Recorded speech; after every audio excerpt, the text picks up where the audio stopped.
पिछले एपिसोड में हमने मौर्य साम्राज्य के पतन को देखा। वह साम्राज्य जो कभी चंद्रगुप्त मौर्य की दूरदृष्टि के तहत भारतीय उपमहाद्वीप को एकजुट करता था, अब कमजोर शासकों, आंतरिक कलह और बाहरी खतरों के कारण विखंडित हो रहा था। बृहद्रथ मौर्य, अंतिम सम्राट, इस विघटित साम्राज्य को बचाने में असमर्थ साबित हुआ। लेकिन इस अराजकता के बीच एक विद्रोही नेता का उदय हुआ, पुष्यमित्र शुंग। यह कहानी है उस योद्धा और राजा की जिसने भारतवर्ष की तकदीर को बदल दिया। यह वर्ष 185 ईसा पूर्व था।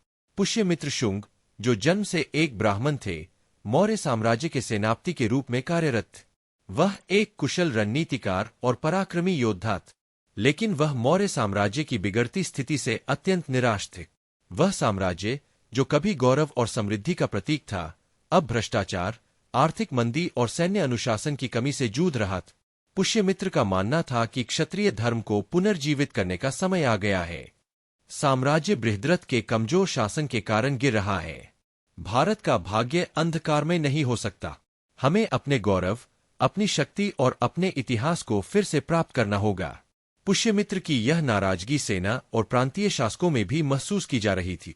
साम्राज्य का पतन अपरिहार्य लग रहा था और इस समय को केवल एक चिंगारी की जरूरत थी। 185 ईसा पूर्व में इतिहास ने एक अप्रत्याशित मोड़ लिए। एक सैन्य परेड के दौरान पुष्यमित्र ने अपने सैनिकों और दरबारियों के सामने बृहद्रथ की हत्या कर दी। यह न केवल सत्ता का हस्तांतरण था, बल्कि यह मौर्य वंश के अंत और शुंग वंश की शुरुआत की घोषणा थी। इस हत्या ने पूरे उपमहाद्वीप को झकझोर दिए। जहां कुछ प्रांतों ने मौर्य शासन के अंत का स्वागत किया, वहीं अन्य ने इसे विश्वासघात के रूप में देखा। पुष्यमित्र के लिए यह शुरुआत थी और उसे तुरंत अपने शासन को साबित करना था। शुंग वंश के पहले शासक के रूप में पुष्यमित्र के सामने सबसे बड़ा कार्य अपने साम्राज्य को संगठित करना था। मौर्य साम्राज्य के पतन से उत्साहित होकर इंडो-ग्रीक आक्रमणकारियों ने पश्चिमी भारत पर आक्रमण कर दिए। पुष्यमित्र ने इस खतरे का त्वरित और दृढ़ता से सामना किया। पुष्यमित्र ने कई युद्धों में इंडो-ग्रीक आक्रमणकारियों को हराया और उन क्षेत्रों पर भारतीय संप्रभुता को फिर से स्थापित किया जो विदेशी नियंत्रण में आ गए थे। पंजाब और सिंध जैसे क्षेत्रों में उनकी जीत को धर्म की विजय के रूप में मनाया गया। पुष्यमित्र के शासनकाल को केवल सैन्य उपलब्धियों तक सीमित नहीं किया जा सकता। उन्होंने वैदिक परंपराओं का पुनरुद्धार किए। उन्होंने भव्य अश्वमेध यज्ञ का आयोजन किया, जो उनके सार्वभौमिक अधिकार का प्रतीक था।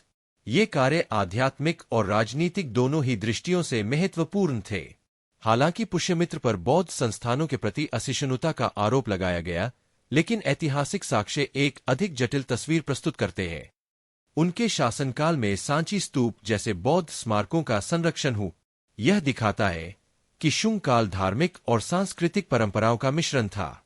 लगभग 36 वर्षों तक शासन करने वाले पुष्यमित्र शुंग ने एक स्थिर और पुनर्जीवित साम्राज्य की नींव रखी। उन्होंने एक बिखरे हुए भारत को एकजुट किया, बाहरी खतरों को खदेड़ा और एक वंश की शुरुआत की जो भारतीय इतिहास को आने वाले समय तक प्रभावित करेगा। हालांकि उनके शासनकाल में उनके वैदिक परंपराओं के प्रति झुकाव ने उन्हें विवादों के घेरे में भी ला दिया।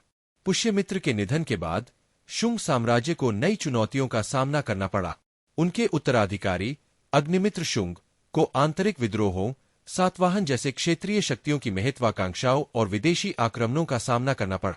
क्या शुंग शासक इन कठिनाइयों से पार पा सकेंगे, या उनका साम्राज्य भी मौर्यों की तरह पतन का शिकार होगा?